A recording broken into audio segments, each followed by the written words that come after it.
All right, from your local election headquarters, we don't have a winner in the presidential race, but former Vice President Joe Biden has the lead in electoral votes this morning. Let's take a look at that electoral map, as we can see on our website here, abc4.com. This is data from the Associated Press. So Biden there, 264 votes, electoral college votes, 214 for President Trump. Biden took Wisconsin and Michigan on Wednesday. Those were very important. The first 270 votes win. So how soon will we know the outcome of this race? That's the major question on a lot of our minds. Morgan Lyon-Cotti from the Hinckley Institute of Politics joins us to break it down this morning. Morgan, hello. I know you got a night of sleep last night for the first time in maybe a few.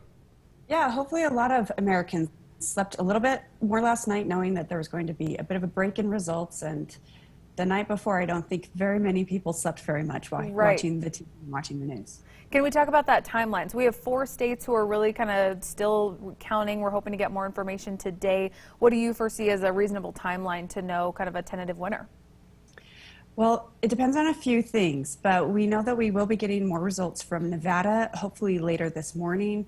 Arizona's Maricopa County won't be releasing results until tonight, but Georgia says they want to be done this morning, and Pennsylvania is just sort of rolling. So it depends on how close or not close it gets. If Nevada releases numbers and they heavily favor Vice President Biden, this might be over this morning. However, if things remain close, we still may have a few more days. Right. So I mean, rhetoric from the president's side attempting to stop votes, even calling on the Supreme Court. What do you make of the president attempting to stop vote counting? It's not the words you'd expect to hear from someone who thinks they're going to win. And I think that's what a lot of people are looking at. It seems like an attempt to stop things. Interestingly, if the votes were stopped right now, Joe Biden would win. So that doesn't make a lot of sense to a lot of people. But it's also very problematic because this is an absolutely normal part of the American democratic process. Every state counts their ballots the days after the election. The final canvass, what they call it, it usually lasts at least 2 weeks. It takes time, especially in the days of vote by mail. And for earlier generations where technology didn't allow that knowledge of knowing who was the winner the night of the election, this is completely normal. Absolutely. Okay. Good to keep us drilling that. You know what I mean? This does take time.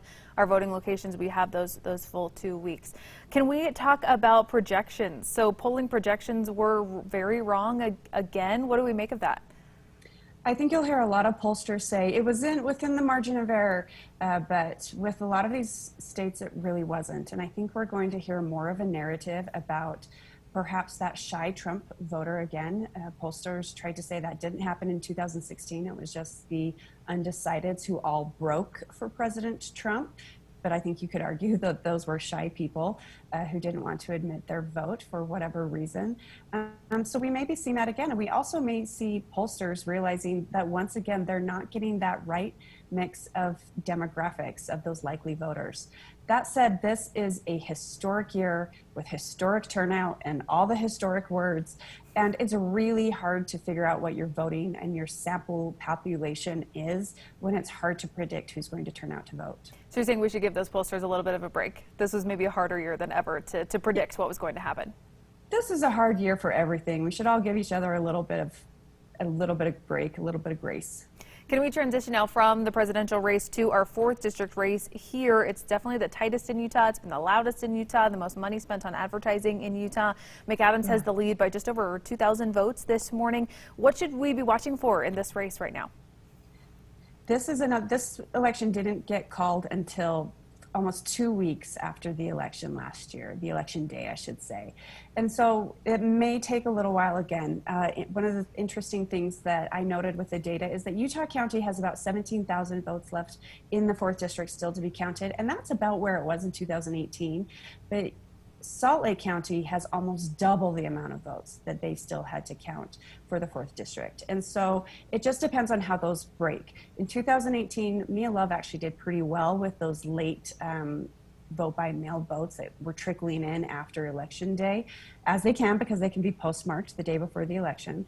So if Burgess Owens does the same, this may continue to tighten. But right now, with so many votes in Salt Lake County, it does look like Ben McAdams is favored. All right, interesting. Morgan Lyon-Cotti with the Hinckley Institute of Politics. Thank you so much for joining us. We really appreciate your analysis, and I'm sure we'll be talking to you soon. Thanks. Have a great day.